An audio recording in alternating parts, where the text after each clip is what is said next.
செய்யட்டுமா? உன் வாழ்க்கையை மாற்ற நான் உனக்கு ஒரு அவகாசம் தருகிறேன். இதோ பார், அவர்தான் இயேசு. நீதிக்காக பசியோடு இருப்பீர்கள் என்றானால் என்னிடத்திலிருந்து நிறைவு பெறுவீர்கள்.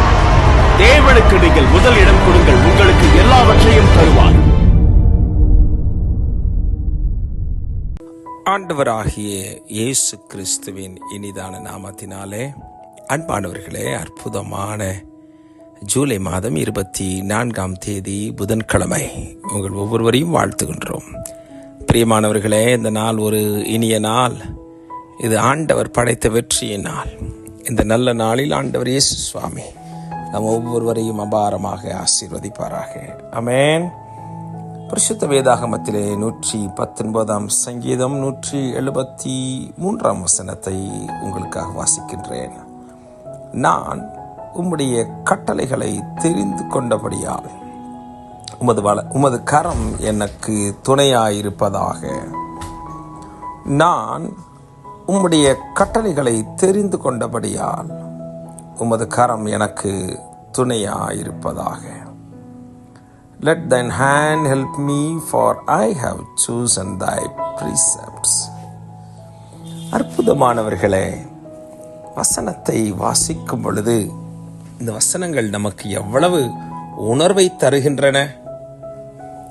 நாம் எதை தெரிந்து கொள்கிறோம்? இந்த உலகத்திலே அது மிக முக்கியம். பல விஷயங்களை நாம் தெரிந்து கொள்கிறோம். வாழ்க்கையிலே, குடும்பத்திலே, தொழிலிலே, கல்வியிலே, எல்லாவற்றிலும் ஒரு தெரிந்து கொள்ளுதல் ஒன்று இருக்கிறது. என்ன படிக்க வேண்டும் என்று படிக்கும் பொழுது தெரிந்து கொள்கிறோம். நாம் படித்து பொதுவாக எல்லாவற்றையும் படித்து வரலாம். 10ஆம் வகுப்பு வரை எல்லாவற்றையும் பொதுவாக படிக்கலாம். ஆனால் அதற்கு பிறகு நான் வெறும் கணிதத்தை அதிகமாக படிக்கப் போகிறேனா, அறிவியலை அதிகமாக படிக்கப் போகிறேனா, அல்லது வரலாறை நான் அதிகமாக படிக்கப் போகிறேனா என்று நாம் ஒரு தேர்வை நாம் சந்திக்கிறோம். கல்லூரிக்குள் நுழையும் பொழுது மீண்டும் நான் ஒரு இன்ஜினியராக மாறப்போகிறேனா, ஒரு டாக்டராக மாறப்போகிறேனா, அல்லது ஒரு ஆசிரியராக மாறப்போகிறேனா என்ற விதத்திலே ஒருவேளை சிறு வயதிலிருந்து ஒன்றாக படித்து வந்தாலும் இங்கே வரும்பொழுது ஒவ்வொரு மனிதர்களும் பல்வேறு நிலைகளிலே பிரிகின்றார்கள். தேர்வு செய்கிறோம். இங்கே வசனம் சொல்கிறது, நான் உம்முடைய கட்டளைகளை தெரிந்து கொள்கிறேன். எல்லாரும் பல விஷயங்களை தெரிந்து கொள்றாங்க. ஒரு ஹோட்டலில் உட்கார்றோம், மெனு கொடுக்குறாங்க. ஒவ்வொருத்தருக்கும் விருப்பமான உணவுகளை தேர்வு செய்கிறோம். வசனம் அழகாய் சொல்லுகிறது, சங்கீதக்காரன், நான் என்ன செய்ய போகிறேன்? ஆண்டவர், என் வாழ்க்கையில உம்முடைய கட்டளைகளை நான் தேர்வு செய்கிறேன். நான் உம்முடைய கட்டளைகளை தேர்வு செய்கிறேன். உமது கரம் எனக்கு துணையாயிருப்பதாக. நான் உம்முடைய கட்டளைகளை நான் ஆண்டவரே தேர்வு செய்கிறேன் சுவாமி. உமது கரம் எனக்கு துணையாக இருப்பதாக. ஆண்டுடைய கரம் ஆண்டவரே எனக்கு துணையாக இருக்கட்டும் என்று சொல்லி நீங்கள் ஒவ்வொருவரும் நீங்கள் பேசும் பொழுது ஆண்டவர் உங்களுக்கு உதவி செய்ய வல்லமையுள்ளவராய் இருக்கிறார். பிரியமானவர்களே, இந்த நாள் ஒரு நல்ல நாள், ஒரு இனிய நாள். இது ஆண்டவர் படைத்த வெற்றியின் நாள்.